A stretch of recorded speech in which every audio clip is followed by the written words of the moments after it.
with no further ado, we're going to turn it over to Scott Robertson, and Jason Hayes is going to be the co-moderator today. And if you could, questions, you can go to your chat page on this webinar or raise your hand. And I believe Scott's got a couple question time periods coming. So if you want to put that in the chat at the any time in, and then we'll kind of walk through those. But again, welcome. We appreciate everybody being on here, and we'll let Scott get started here. Awesome. Yes, appreciate everybody's time. Glad you could spare a little bit of time. Hopefully you take something away from this that helps you get some cleaner cars and happier customers. So right now you're probably asking, what is the Petit Wash philosophy? We drug you here, we sent you the link. Now you're going to sit and listen to me for an hour. So what is it? Well, simply put, it's to deliver the cleanest car possible while making the most efficient use of our resources. Now we all know in the car wash, our resources are water, chemicals, electricity, but most importantly, time. For an owner, that's the most important resource, but also for your customers, that's one of the most important resources.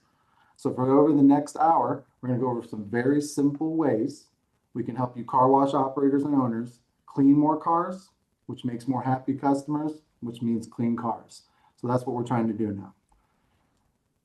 Touch-free washes rely on a few fundamentals to clean the car. Those are primarily chemistry and spray impact.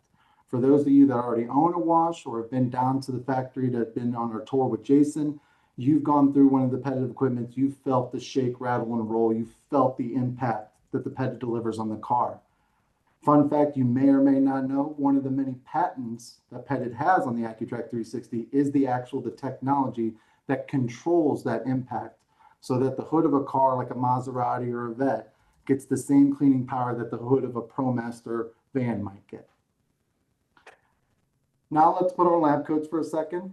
We're going to talk about chemistry, the big word in car washing, chemistry. So many of us have probably heard one of the following terms in some way when we talk about a chemical reaction. Those are time, temperature, and concentration. So time, what is time? Time, you might have heard it called dwell time, but time is what actually allows the chemistry to work. It's one of the very, very few things that all chemical representatives across the world, time, all agree upon is you got to give the chemistry time to work. We all have an equipment room or a back room full of hundreds or thousands of dollars of chemicals, so we want to give those the best chance to do what they're supposed to do, which ultimately is get out there and get a clean car so that our customers keep coming back. So normally dwell time is given just by having the machine sit still. That's the most standard way that we get dwell time. We put the chemical on, we sit there and wait. With the Petit equipment, there's a few different options that we can do this. Machine movement speed. With the Petit equipment, we have the ability to change every single wash pass's machine movement, which can create dwell time just through the chemical application. We do have the ability to create pauses in the front or rear of the vehicle to create that dwell time as well. But we also have dedicated soaking passes. This is a pass where we can crank the machine movement speed up. The machine moves, so the customer sees the machine moving, doesn't think it's broken, doesn't get antsy and want to pull out. And then we'll also flash a sign at this time that says soaking, so it has a value for the customer. Now, dwell time can get all over the place. So just like at home, when your significant other cooks you a meal, depending on how much mess they made, depends on how long you got to let them soak in the Dawn. Same thing with our chemicals. You might have heard anywhere from 7 seconds to as much as 2 minutes of dwell time. For us, we've done some testing, and we find that 30-second mark is the sweet spot. You're not going to get a lot more cleaning by letting it go longer than 30 seconds, but if you cut it down below 30 seconds of dwell time, you will see a significant drop in how well it cleans. Now, you achieve that 30 seconds again by going over our machine movement, pauses, or dedicated dwell times to get that. Oops, sorry, I went the wrong way, guys. The next thing is going to be temperature.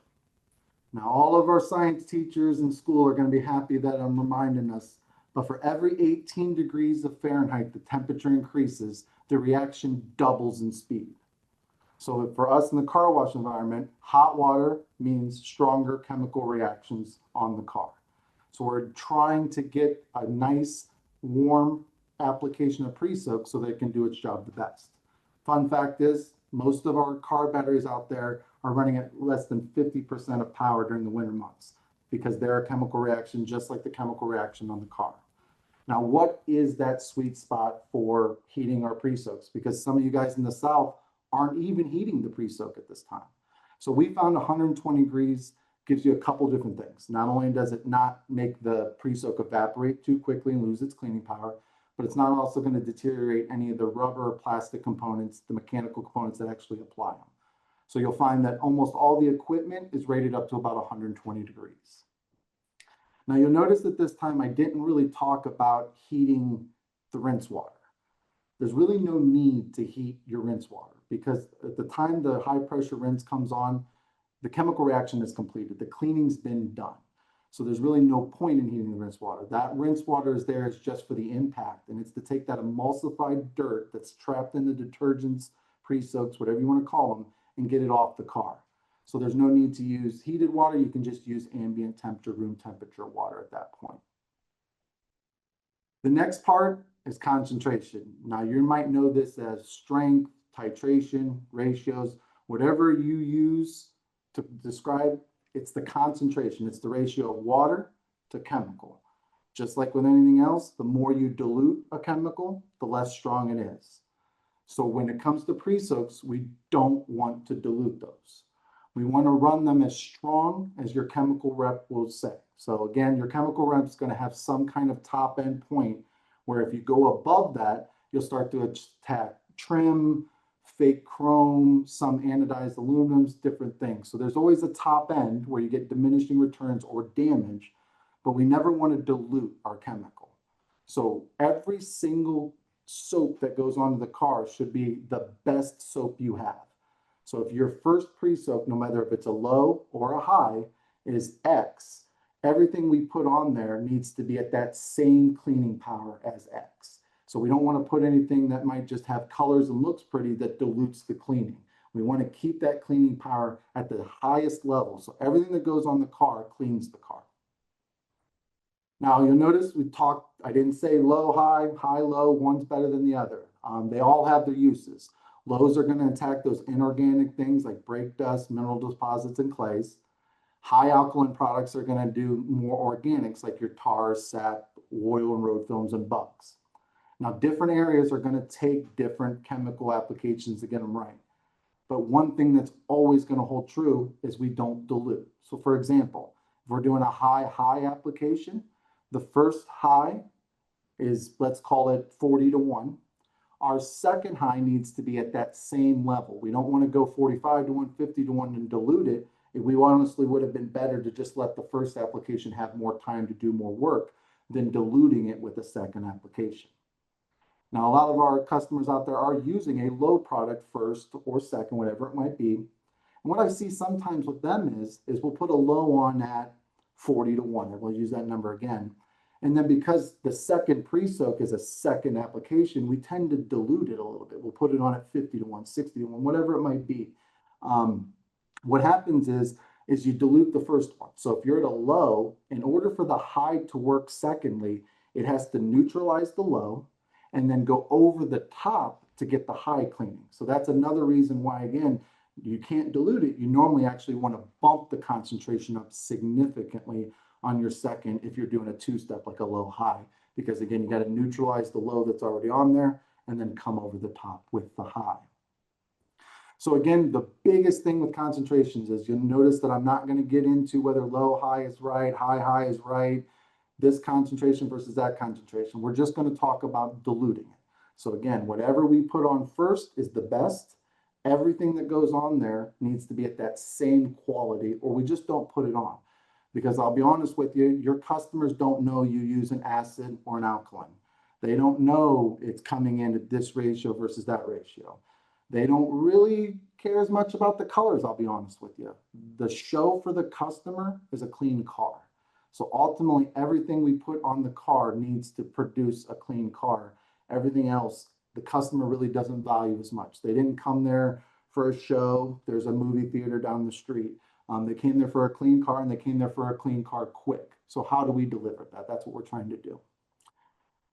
Last part is water quality. So pre-soaks want to clean, but they're not sentient. So they're going to clean whatever they get their chemical hands on.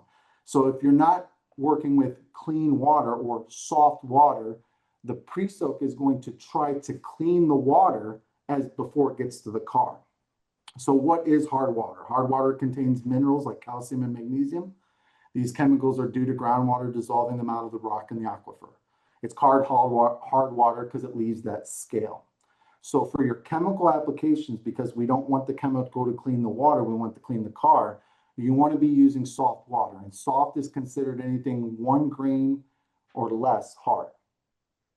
Now, when it comes to our rinse water, if you're in that 10 to 15 degrees grains hard and low on the iron count, we can actually use unsoftened water to rinse the car. And this kind of gets back to what we were talking about before. The cleaning process is already done when we get to the high pressure rinse. The high pressure rinse is there for the impact. It's to take residual soap and emulsified dirt and get it off the car. So again, as long as you're not super hard or have a lot of iron content, we can actually use hard water in the rinse function. That'll help out with water quality, water usage as well. So again, we're looking for on our chemical applications to have soft water. So we're looking for that less than 1 grain hard. So we kind of had a little chemistry lesson there. Some of that might have been useful. Some of it you guys might have known. Some of it you might be screaming at me that I'm wrong. That's all okay. Hopefully there was a couple pieces in there that you might have been able to pick up on and might be able to help you.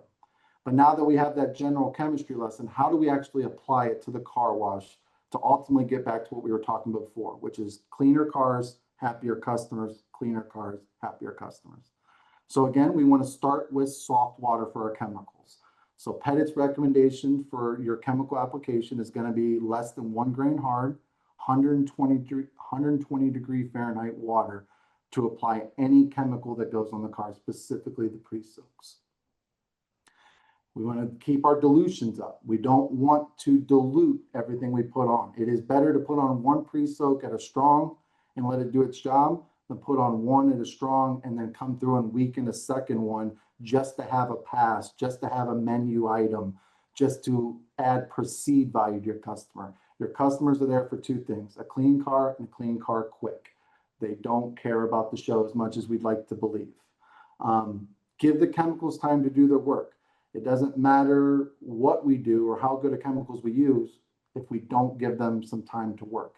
And again, we can use a couple different ways to achieve that, whether it's the machine movement, stop and pauses, or dedicated dwell times.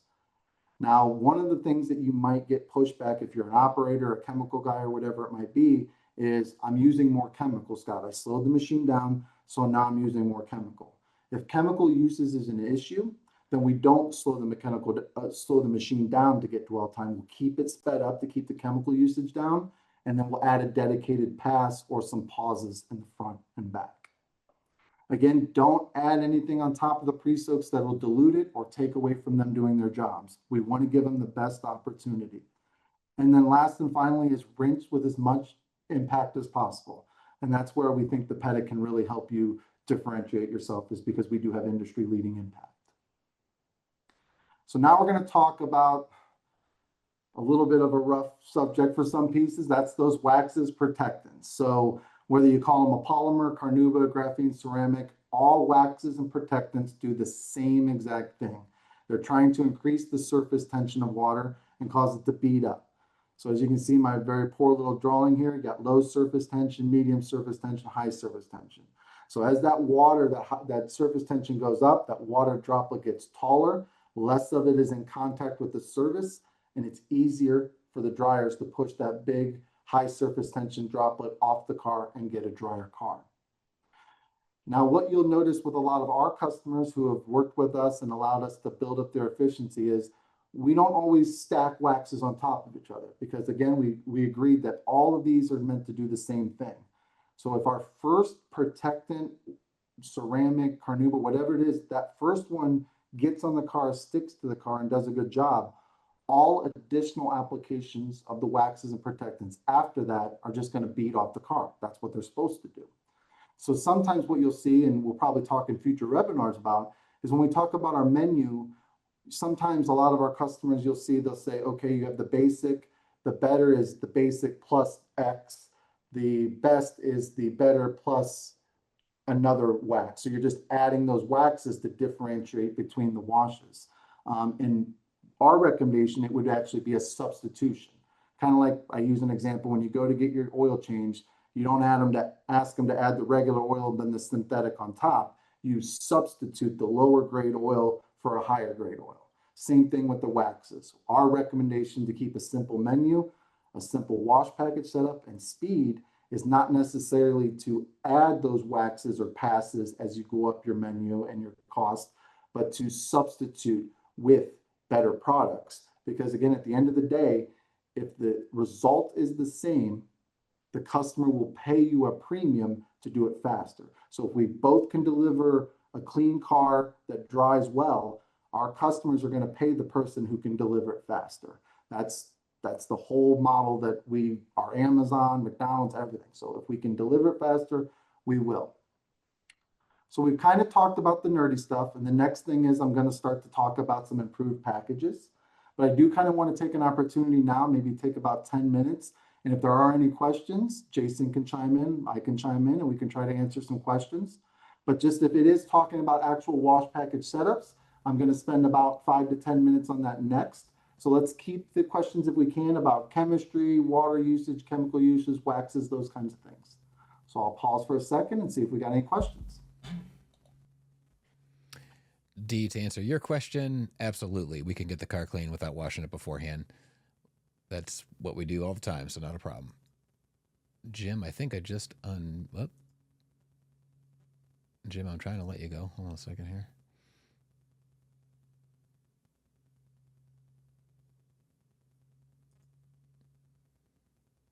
Jim, if you could type it in, go ahead. I don't think it's going to let you talk for some reason, but I'm trying. He has permission to talk. I think he is good to talk. Okay. Oh, yeah. Looks like it. You might want to unmute whatever you have there, Jim. I think that might be the only issue.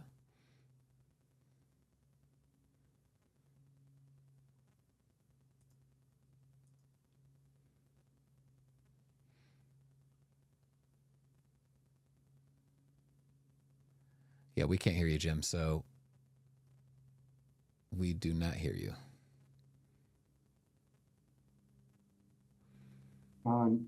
D, I'll answer your question. Currently, we are not aware of any restrictions for our equipment. We are about to put some equipment in Kazakhstan. We have equipment in the UK. We have equipment in Australia, Abu Dhabi. So always want to confirm utilities, obviously electrical, water usage, those kind of things to make sure. But currently, we are not aware of any limitations based on country or geography.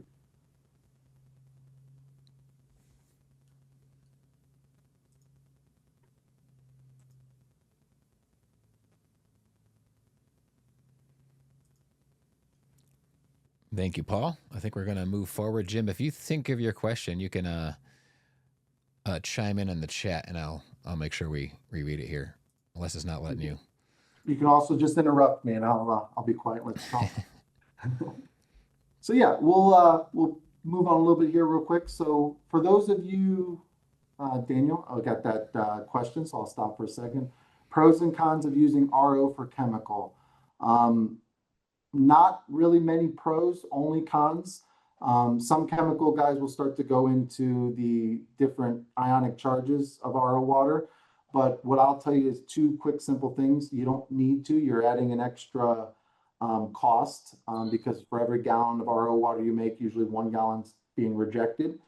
And then, believe it or not, some of the little bit of total dissolved solids add a little bit of abrasive, might be the wrong word, but some turbulation there. So not really any pros to using RO for chemical, really only cons.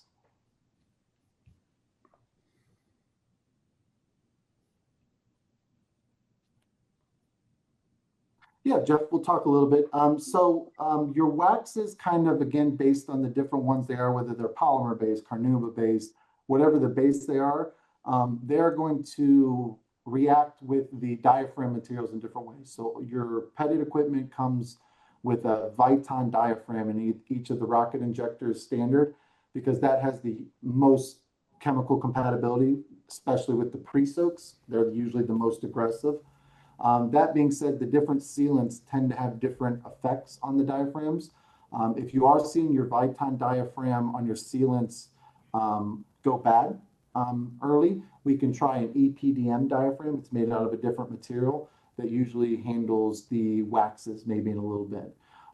But part of, we're going to be doing a maintenance webinar next month, but part of your daily, weekly, monthly, semi-annually maintenance would be to titrate your chemicals and test the wash. That would then identify if you had a bad diaphragm at that time and you need to replace it or identify possibly using a different material. Sorry if I'm hard to hear. I'll speak up a little bit more, Dom. I apologize for that. All right, we're gonna jump into you. So some of you that have the petted equipment already, this will be very familiar to you. This is the wash package setup screen. For those of you who don't, I encourage you to look at our HMI webinar that we did last month, where I kind of go over the HMI, and this will look a little bit more familiar as well. But this is an example of some of the conversations, Tom, Jason, and myself, when you guys call in and you ask Scott, okay, I got the petted, I invested in the petted because I want to wash more cars. How do I do it? So what we usually do is like, okay, you got your existing menu, you've got the high performance piece of equipment, you want to wash more cars, you want to simultaneously, while washing more cars, clean the cars better. So what we've done here is, this is an example of a very common wash configuration that we see set up at our customers, and an opportunity for me to make it more efficient without changing everything. So these two options that you see here are using the same chemicals, the same menu, everything's the same, nothing has changed. All we've done is used our knowledge and experience with the equipment to apply it in a more efficient manner. So what you have here on the left-hand side, very, very common. Let's say it's a low-high situation. We've got a low pre-soak application. We'll have a high pre-soak application. We're going to run that soaking pass to give some dwell time. Traditionally, we're going to come in here with what your chemical representative might call a conditioner, a detergent, whatever it might be, through the triple foam pods. It's very common for this to happen. Those are all designed usually to go on top of a pre-soak. And then you're going to do a high pressure rinse. You'll come in with some kind of a foam waterfall, maybe a wax, a high performance wax application here. Maybe it's ceramic, low pressure, whatever it might be. And then you do a high pressure protectant rinse, and you finish that up with a spot free. Now this wash configuration here is going to be probably right around that 5-minute mark, just a tad under it. And it's probably going to chime in right around 13 cars per hour. Okay. So now what we've done, you've called in, you say, hey, I want to, if my line's backed up, Scott, I want to wash a couple more cars an hour. But you don't want to change your menu. You don't want to make drastic changes. You just want to be more efficient. What I'm going to do on the right there is we're going to take those same things. So I'll talk to you about your chemicals. What kind of chemical is your triple foam? What's its intended desire? Can it be added with pre-soaks? Can it be substituted? You'll see in some of these where I set up, where I actually talk to the customer, I'm like, let's try taking that colorful triple foam out and just reapply pre-soak through the triple foam pods at the same concentration they came through the arms. The customer doesn't know what's chemicals coming out there. They see the different applicator. They remember seeing triple foam on there, and they see that different applicator, so they see they're getting something different. But in reality, on the inside baseball, we know it's the same pre-soak at the same concentration for a second pass, more dwell time, ultimately going to get a cleaner car. So then in that more efficient, I'm going to take away that soaking pass and add some dwell time there after pre-soak too. And then I would probably adjust the speed of the machine as well to achieve the dwell that was coming from that soaking pass. Again, we talked about earlier about protectants, how we don't traditionally want to add on to them. We want to substitute them. But in the case of this customer, they're like, Scott, I'm giving them the protectant, and I'm going to give them the foam waterfall application of my ceramic, maybe we'll call it.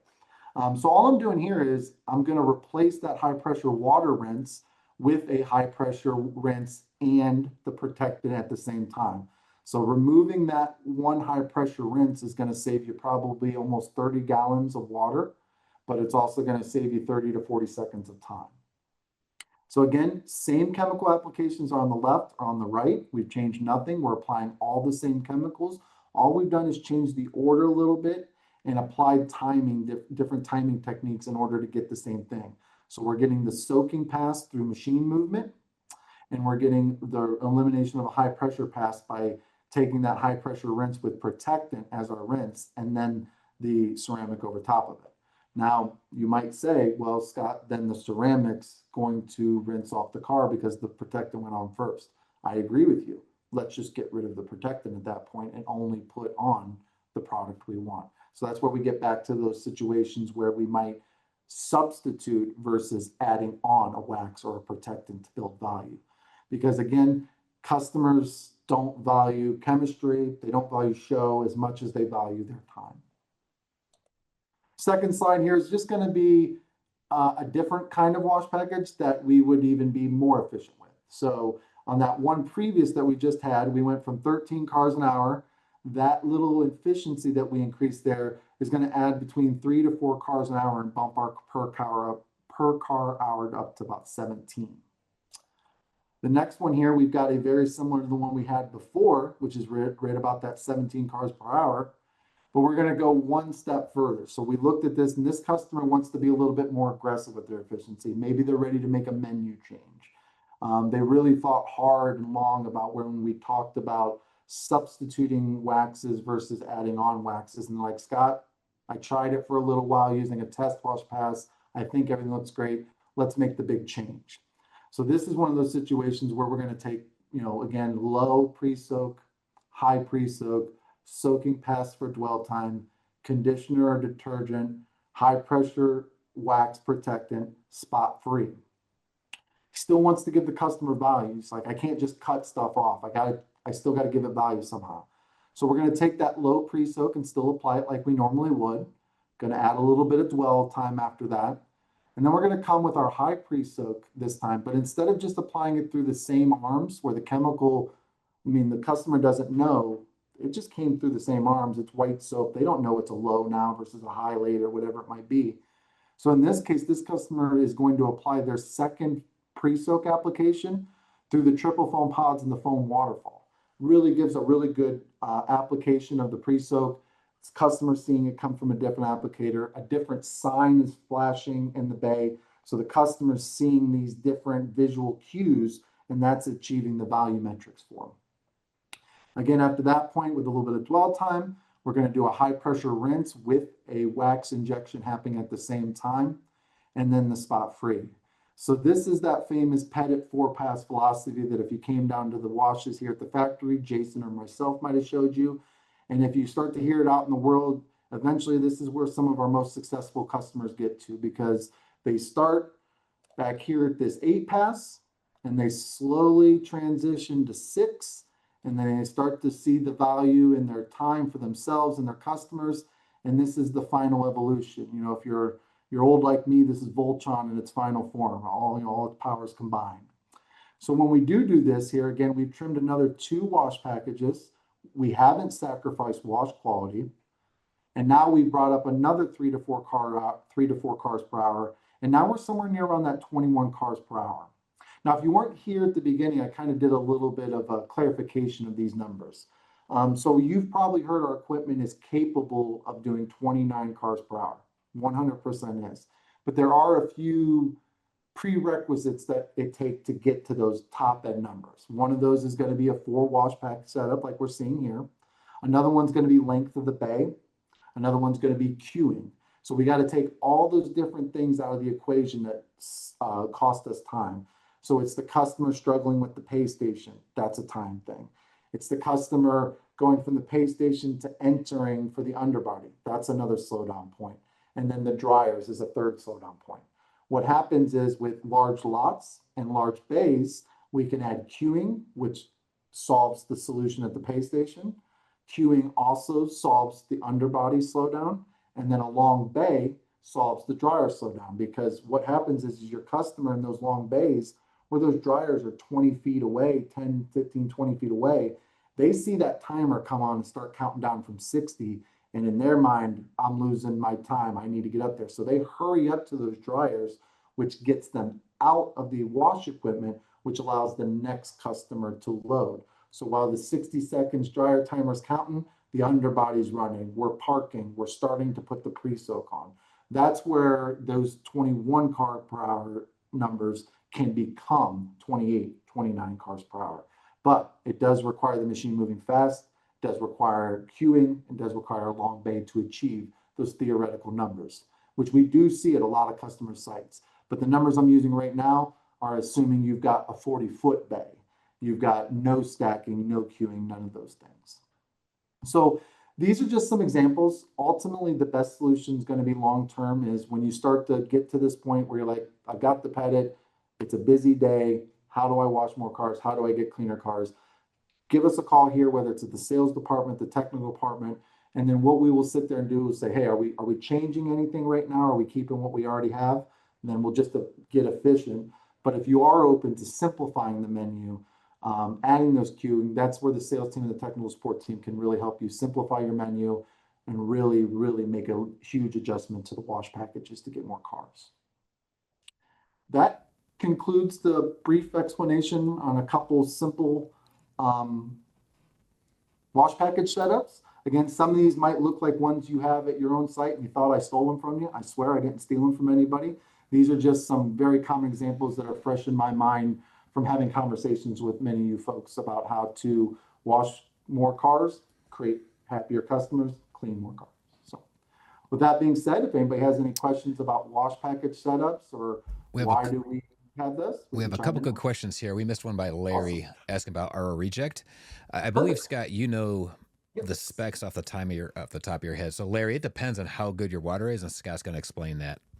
Yep. So real quick, Larry, when it comes to RO reject water, we definitely want to try to use it in our rinse water.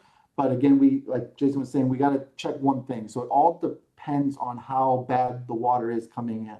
So your RO production system is going to take whatever water you have come in and try to bring it down below 10 parts per million of total dissolved solids.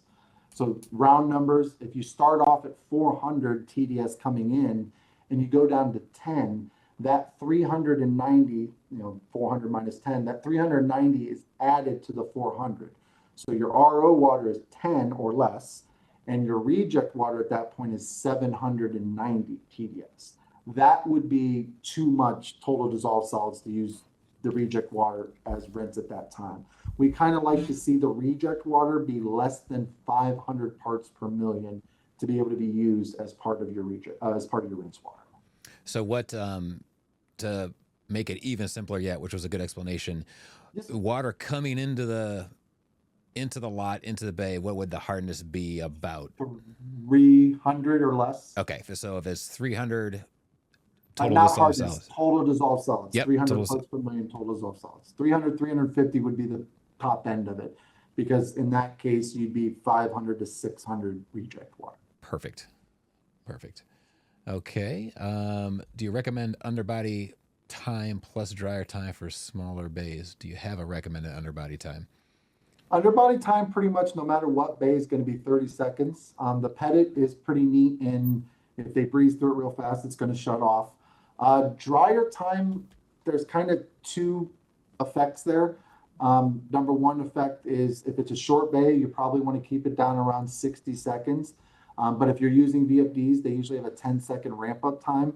So I might tell you to do 70 seconds because it's going to take the first 10 seconds to get them up. But short bays, 45 to 60 seconds of actual dryer time, add 10 seconds for VFD ramp up.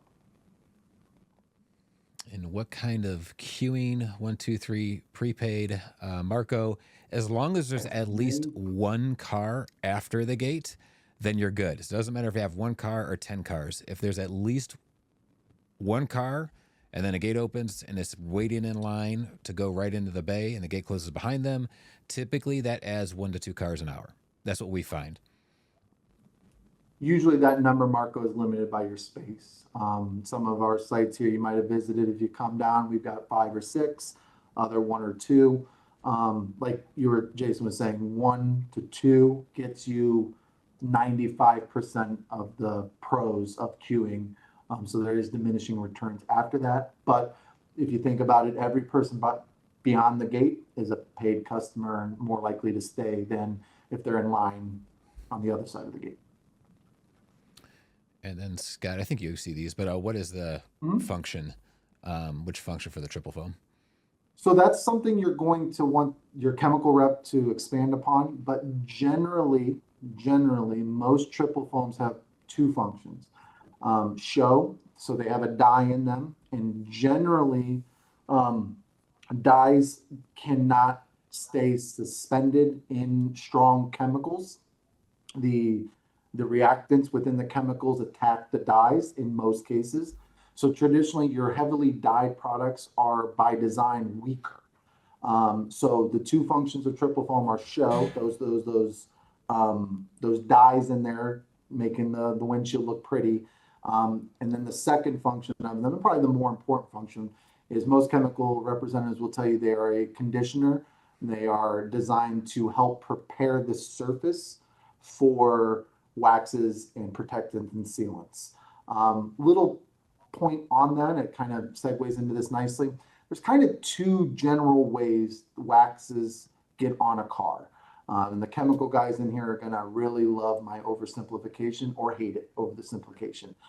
So the first way is magic. And it's not magic, it's science, but sometimes science we can't explain or understand is better perceived as magic. And when I say magic or science, you apply, you try to prep the surface, whether it's positively or negatively charged, so that the opposite charge on your waxes, protectants, and sealants stick to the car. So again, we're just dropping those sealants on there, low pressure, gravity, just dropping it on, and we're relying on the science or magic to make them stick to each other, the positive, negatively attracted. The second way, and in some of the examples I showed you there, is the hammer or brute force, and that's high pressure injection. So if you could look at the surface of your car with a very strong microscope, it looked like the surface of your skin. It's pory. It's got humps and valleys and imperfections. So when you use high pressure chemical injection for waxes, protectants, sealants, you're using a hammer to really penetrate those wax molecules and particles into those imperfections of the sealant surface, and they're more likely to stick and stay on those sealants and surfaces because they have the same magic. So the same chemical properties and physical properties that make them stick through positive and negative still work with the hammer, but now you have the added addition of we've really penetrated into those imperfections in the sealant surface of the car. Another quick note when it comes to using the wax at high pressure, one thing I learned from the guys is that it really knocks down all the foam.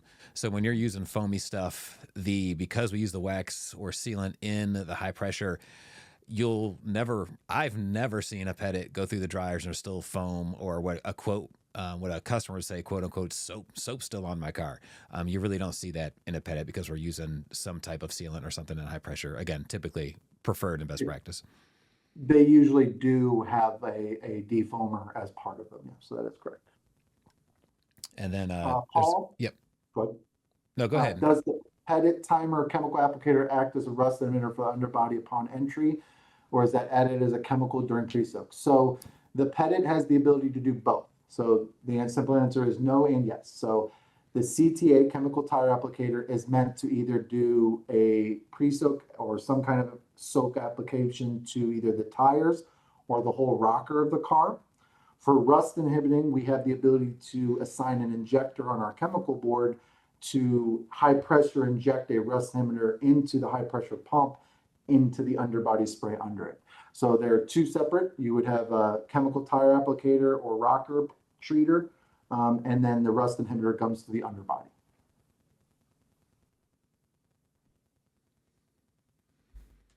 Cool. Feel free to put more questions in if you have them. We're doing good on time. About perfect on time, actually. Again, while we wait for a few more questions, I do appreciate everybody carving out a few minutes to come hear me preach a little bit. Hopefully at least one little nugget of this information stuck and can help you wash a couple more cars and make a couple more bucks. But please don't hesitate to reach out, like Jay said in the beginning, either to our sales department or to our technical support department, or to myself directly, Jason, Jay, whoever directly. We routinely have these conversations with customers where we sit down, we jump on a call, Zoom call, whatever it is. We log into your equipment. We look at how your wash packages are now. We talk about the chemicals in the back room, what they're doing, what they're supposed to do, what's the menu look like. And then we try to see if we can shave a couple 30, 40, 50 seconds here or there that turns into 1, 2, 3 cars an hour. Jeff, you asked if you use A3 for a CTA, what function can be used for a rust inhibitor? So there are only, if you're a fully loaded machine, there are only a few options there. So for what you're talking about, you're using A3 for a CTA. If your A5 is also used for a high pressure injection, you're out of injectors. There is a function on the Petit that you can run a separate chemical tire applicator pump from an output. So my recommendation with Jeff, with I think is where you're at, is we would source a secondary pump, like a little AOD pump or hydrominder, to power the CTAs, and then we use the A3 injector to inject rust inhibitor into the pumps. You're very welcome, Jeff.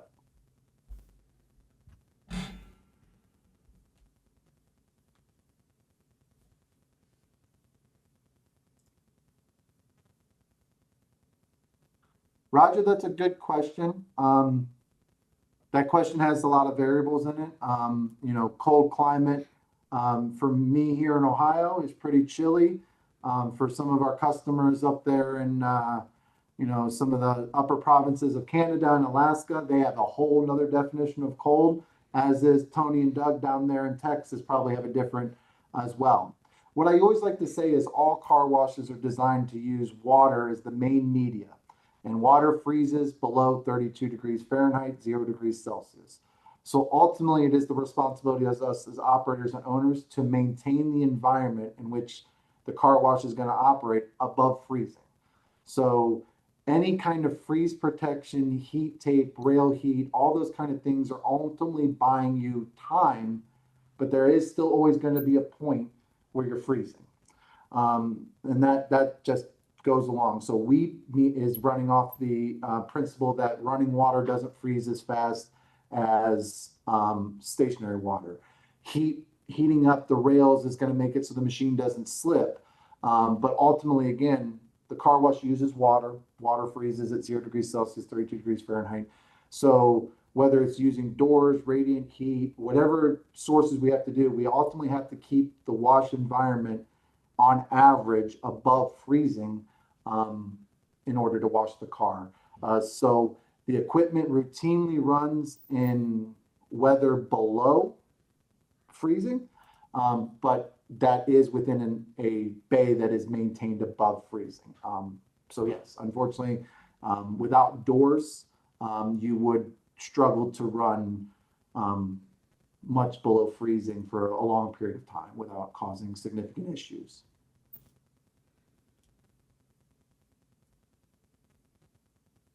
So hot water actually freezes faster than cold water. You know, you've probably all seen the TikTok videos, or if you're older, Vine, MySpace, whatever videos there are, where somebody takes on a real cold day, boiling thing of water and goes outside and throws it outside and it freezes. You know, not to get too nerdy on my nerd hat here, but the water molecules are closer together when they're warm, so they freeze faster. So while what you're getting from running hot water is the hot water is keeping components warmer longer, but in reality, the hot water itself is going to freeze faster, if that makes sense. It kind of doesn't, but No, it makes sense. We got a question about the tri-foam here. Yeah, so Todd, absolutely it could and routinely does. And that's kind of what we were wanting to talk about a little bit is if we are going to apply a pre-soak over, a triple foam over the pre-soak, we have to ensure that that triple foam is not diluting it. So if it's a triple foam that's the same pre-soak, then we would want to put it on the same concentration so it wouldn't be diluting it.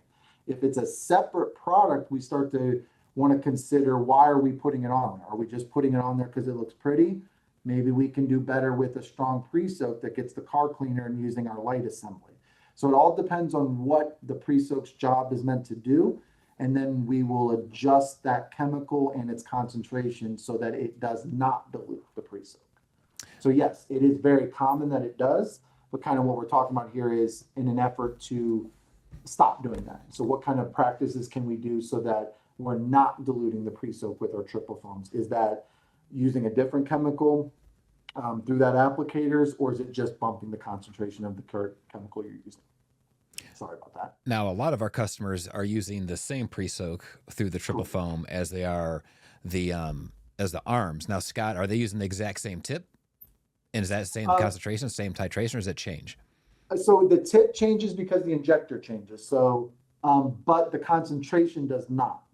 So when you're using like a pre-soak, will be a light green injector. It might have a yellow tip to get this. Well, when you go to a red injector, that injector changes the amount of water flowing.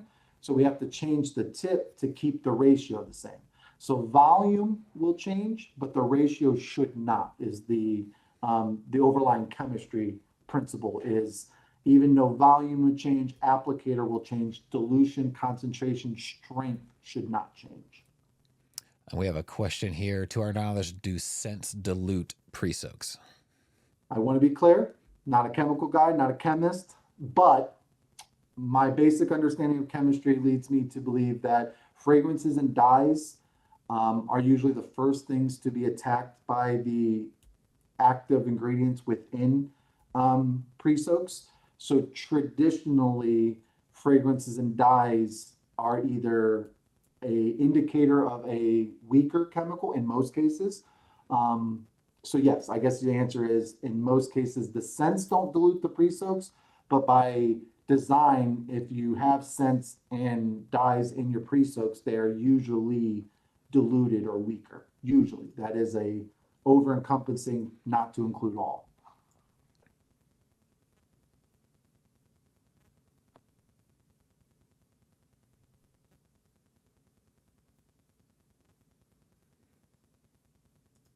Scott, just let me know when you want to keep moving forward. But I think we're ready to wrap it up. I don't want to keep any more time than I have to. Again, I do appreciate everything. I think Jason's got a few things to kind of wrap up here, talk about, some of the things that might come up. It didn't come up, but a lot of you are probably thinking, how do I charge the customer $22 and only run 4 wash packages like you showed me here, Scott? Jason's going to talk to you a little bit about that, on why you might be missing the ball a little bit. And it's time. It's so much of our customers value. They want a clean car and they want it easy, fast. Most of them don't know anything about chemistry, don't care about the colors and all that stuff. Most of them are caring about the end result is a clean car, and how easy and quick can you deliver that end result. And Jason will kind of tell you about how to overcome some of those preconceived notions that you might run into barriers there. yeah, not really going to get into it too much. We're going to do a separate webinar, everybody that's watching, and probably talk more about this. Because we know probably the biggest fear y'all have is the competition. Are they going to go to the competition? But as Scott stated, every other business besides maybe like a massage or something where you want to be there longer is speeding up, because we all have busy lives. So there's the obvious thing when you cut out passes and when you apply best practice, as Scott taught you here, obviously you're going to process more cars per hour.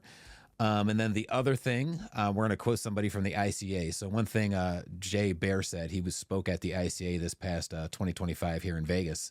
And he said 2/3, they did a survey, to my understanding, 2/3 of customers rate speed as important as price. So you may want to let that sink in for a minute. Like, how much time do you take to get all your pricing right? You run it by your relatives, you run it by some of your fellow car wash colleagues, and 2/3 of customers say that speed is just as important. He goes on, I'll give it more of a quote here. He goes on to say, if you give them time, they will give you money.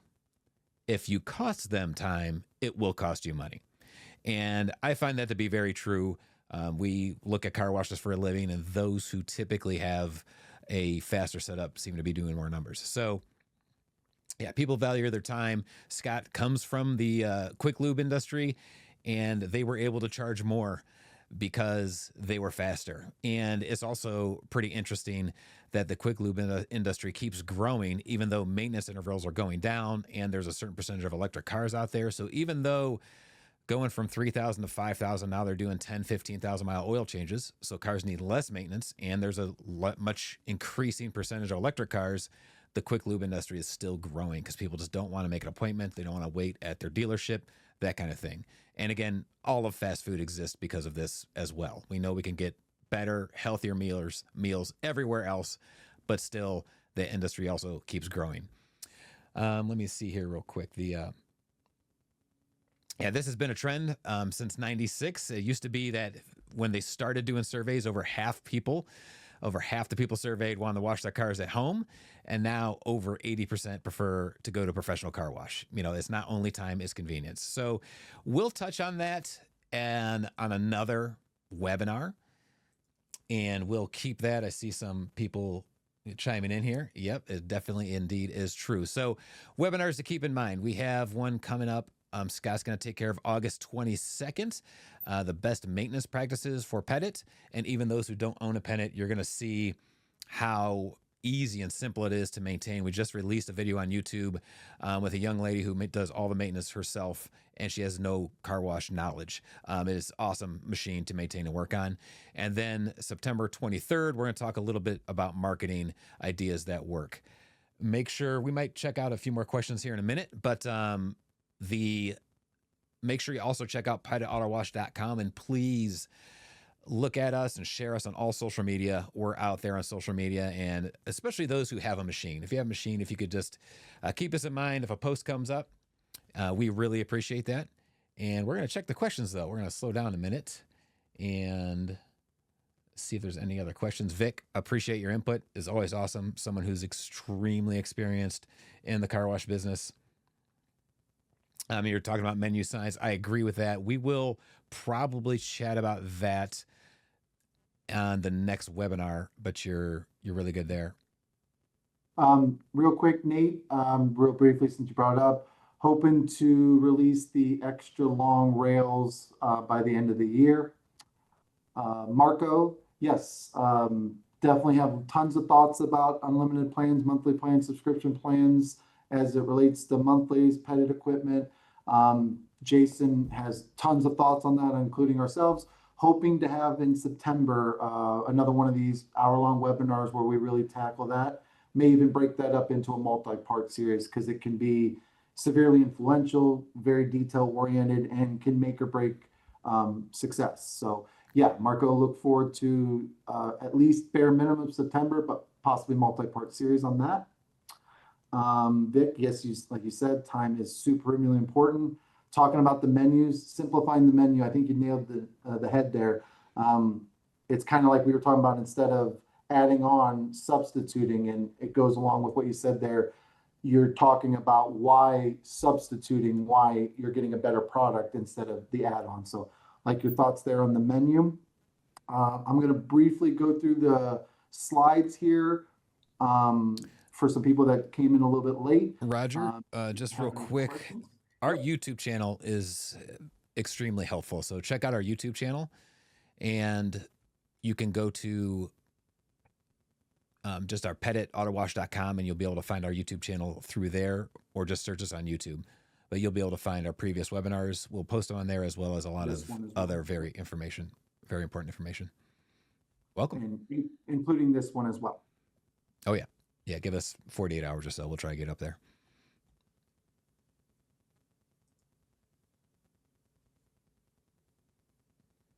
And speaking of time, while Scott's looking at a few things, we know and we genuinely believe, not just for washing cars, but time is the most valuable thing you own. So you guys being here and spending some time with us, we try to make it as important as possible.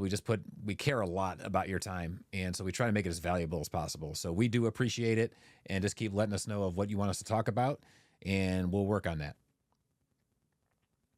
Absolutely. Anything else you got, Scott? Or nope. I think with that we'll wrap it up. Right now, the other webinar is set for Friday. Have had a little bit of feedback, so we might flex that to a Thursday.